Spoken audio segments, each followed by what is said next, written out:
Welcome to episode 280 of OTD, your daily dose of soccer history by 17 Lost Guy. It's August 7, 1953, Buenos Aires, River Plate, and a document confirms that Alfredo Di Stéfano, the most wanted footballer in the world, has been sold to Barcelona. Not Real Madrid, Barcelona. On paper, Barca have their man. Di Stéfano is already in Spain, and he has already been seen around Barcelona. He looks destined to join Kubala at Les Corts. And then the whole thing collapses into one of football history's most tangled, consequential, and disputed transfer sagas. Because Di Stéfano does not become Barcelona's future. He becomes Real Madrid's. But how did we get here? Start with the player. Alfredo Di Stéfano is born in Buenos Aires in 1926. He comes through River Plate. And that matters because River in the 1940s are not just a club. They are a football school. La Máquina, Muñoz, Moreno, Pedernera, La Bruna, Rusto. We covered that in episode 240, the famous five, Pedernera dropping deep, movement everywhere, and River imagining attacking football as intelligence in motion. Di Stéfano is younger than the great original machine, but he absorbs the environment. After a spell at Huracan, he explodes at River. In 1947, he wins the Argentine League and plays for Argentina in the South American Championship. Then football politics intervenes. In 1948, Argentine players strike. Contracts, wages, control. South American football starts to loosen at the seams. And Colombia opens the door. El Dorado. Colombia's semi-outlaw golden age. Clubs operating outside normal FIFA control. Money, freedom, a transfer market before the paperwork could catch up. We told that wild story in episode 184. Highly recommend listening to it. Stars arrive from everywhere. Adolfo Pedernera, Nestor Rossi, Alfredo Di Stéfano. Millonarios of Bogotá become the great team of that world, the original Ballet Azul, and Di Stéfano becomes its brightest star. Then Europe sees him, and you can follow along with that in episode 150, March 30, 1952, Real Madrid's 50th anniversary tournament. Millonarios are invited after River Plate don't come. Millonarios beat Real Madrid 4-2 at Chamartín. Di Stéfano scores twice. He doesn't just play well. He shows Madrid what they are missing. A player who can be center forward, midfielder, organizer, scorer, runner, and general. Not a fixed position, but a whole system in one man. And Santiago Bernabéu now has his mission. So by 1953, both Barcelona and Real Madrid know what he is. And here comes the legal mess. River Plate still claim Di Stéfano's official rights. Millonarios have him in practice. And that's the problem. One player, two rights holders, two Spanish giants, and no clean global transfer system strong enough to make the answer obvious. Barcelona move first through River. The president is Enric Martí Carreto. The club sends Domingo Valls Taberner to South America with powers to negotiate. River initially asks more. Barcelona negotiate, and the price comes down. And on this day, August 7, 1953, the decisive paper trail says River Plate agree to sell Di Stéfano to Barcelona. Barca pay the first installment, and River confirm in writing that the transfer is authorized. And if you're Barcelona, that looks like victory. But Real Madrid are not asleep. Santiago Bernabéu and his people understand the other half of the problem. If Barcelona have River, Madrid can go to Millonarios. Raimundo Saporta appears in the story. So does the Colombian side. And soon Madrid have their own claim. Barcelona say, we have the agreement with River. Madrid say, we have the agreement with Millonarios. Di Stéfano is in Barcelona, refusing to go back to Colombia. Millonarios object. River object to Madrid. Madrid pressure River. Barcelona pressure the federation. And the Spanish press swells with rumors.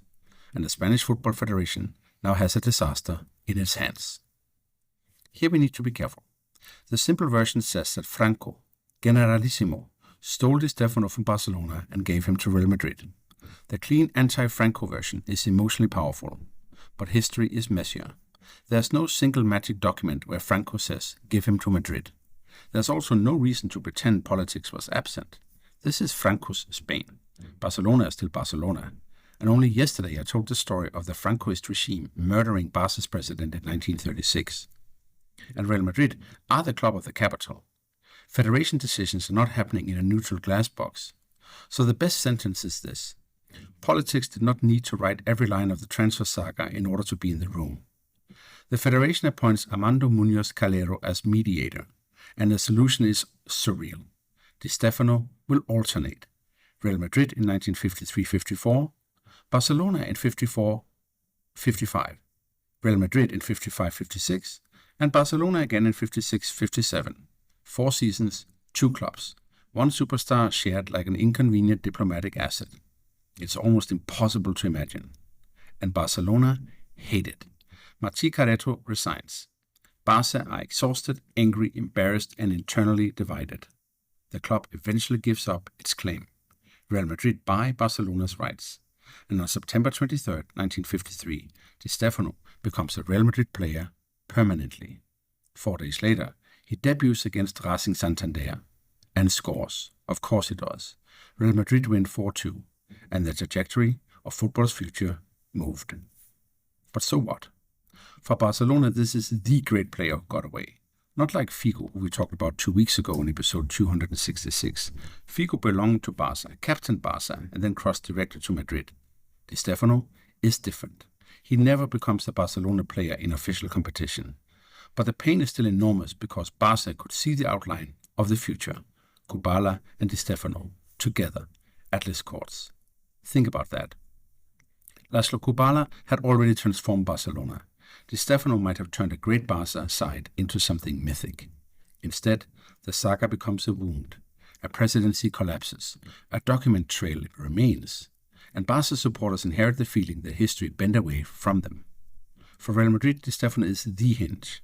Before him, Madrid are a major Spanish club, ambitious, important, but not yet Real Madrid in the mythic sense.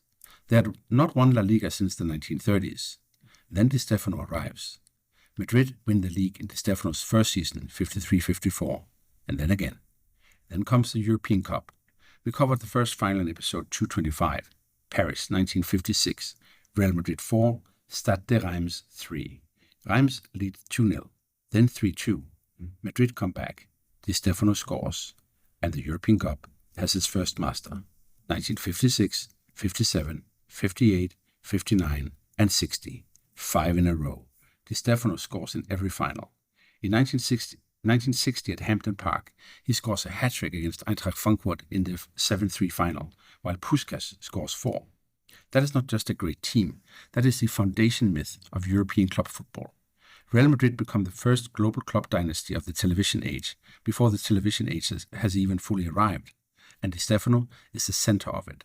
Not because he stands still at center forward, but because he refuses to stand still. He drops, runs, directs, scores, presses, and demands. He's a total footballer before total football becomes a phrase. The saga changes the emotional architecture of El Clásico.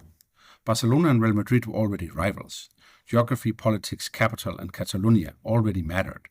But Di Stéfano gives the rivalry a transfer mythology way before Figo, before Laudrup, before Schuster, before the modern market makes a betrayal a summer product. And because the facts are tangled, the argument never dies. Madrid say, we were smarter, we dealt with a club that actually had the player. Barca say, yeah, but we had Rivers' agreement, and the Federation bent the case until Madrid got him. Both sides can point to facts. Both sides can point to gaps. That is why the story survives. It is not only a transfer, it is an accusation machine. And this saga helps create the European Cup era. Yes, European Cup would probably have existed without Di Stéfano. Gabriel Arnault's campaign, Bernabeu's ambition, UEFA's new structure, those forces were already moving. But what turned the European Cup from a new idea into mythology was Real Madrid winning it again and again. And they won it again and again, with Di Stéfano as the sun. And that matters for every club dynasty after. Benfica, Inter, Ajax, Bayern, Liverpool, Milan, Barcelona. The Champions League we know is built on the glamour of champions facing champions. Madrid gave the new competition its first face, and that face was Di Stéfano.